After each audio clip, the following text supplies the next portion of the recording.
wetuli empologoma wezikuumirwa wano mu zoo Entebbe ku UWEC.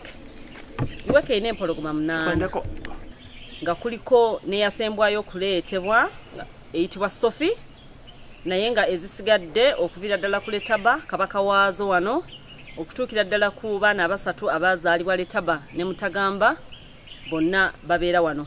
Oyo gwe mulengera awumuddemu awujjadde ye Africa yazaalibwa wano era nga abamuzaala kitaawe ye mpologoma Letaba saako ne Mutagamba. Amannya ago gatuumibwa okuva mu bitundu gye gava. Letaba yava South Africa ate Mutagamba abamanyi obulungi yali minisita waffe wano mu by'obulamuzi eyafa. So olw'okuba nti yayagalanga nnyo ekifo kino ekya UWEC basalawo ne bamubbulamu erinnya ery'empologoma y'enkazi emanyiddwa nga Mutagamba. Empologoma zino bwe zibeera wano era nga bw'oziraba lwaki ziri bwe ziti abantu abamu balina okutya nti wano tesobola kubuukawo nejja n'etulumba. Tebaagala kugiteeka mu kafo kaginyigiriza, bagirekera obutonde bwayo nga bwe yandibadde mu ttale. Era ensonga lwaki ziri mu mbeera efaanana bw'etyo.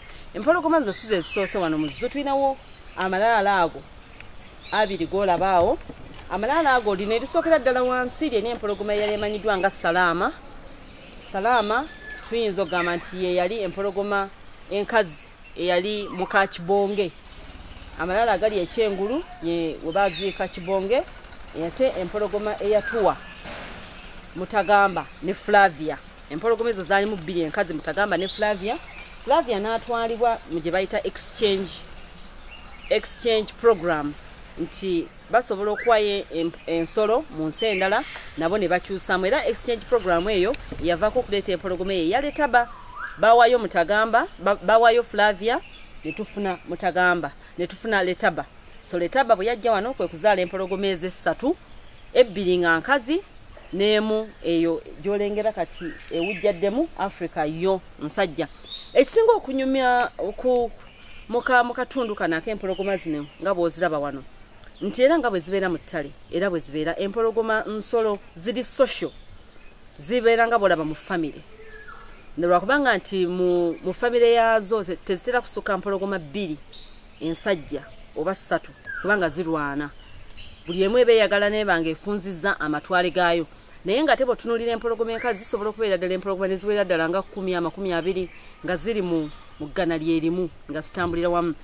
Empologoma enkazi y'empologoma enjizi era senga empologoma enkazi teba mu ggana eryo esigadde ziyinza obutasurvivinga kubanga yeeyigira endala zonna ne zirya. Tulina mu luzungu ekintu kye tuyita the lion's share. Yadde empologoma enkazi yeeyigga n'ereetera zinne waazo, ekyewuunyisa nti yadde eyize n'ereeta empologoma ensajja yesooka okulya. Kyewuunyisa kyekyo ky'owulira nti lion's share. So ensolo zino tuziyigirako ebintu bingi nnyo n'embulamu bwaffe ng'abantu nti kati wano tulaba empologoma enkazi yeeyigga yeereeta naye ate bwe gutuuka ogw'okulya bambi yedda ku bbali n'emanya nti ono ye mwami wange oba oli awo yalina okusooka okulya. Ebiseera ebisinga era empologoma enkazi terya nga n'abaana bayo tebannakola ki, tebannaba kulya. So ebintu bingi nnyo bye tuyigira ku nsolo zino zibeera mu famire tezirwana.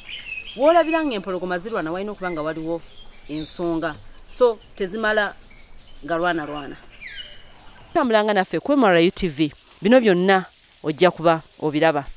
Weebale kubeera naffe.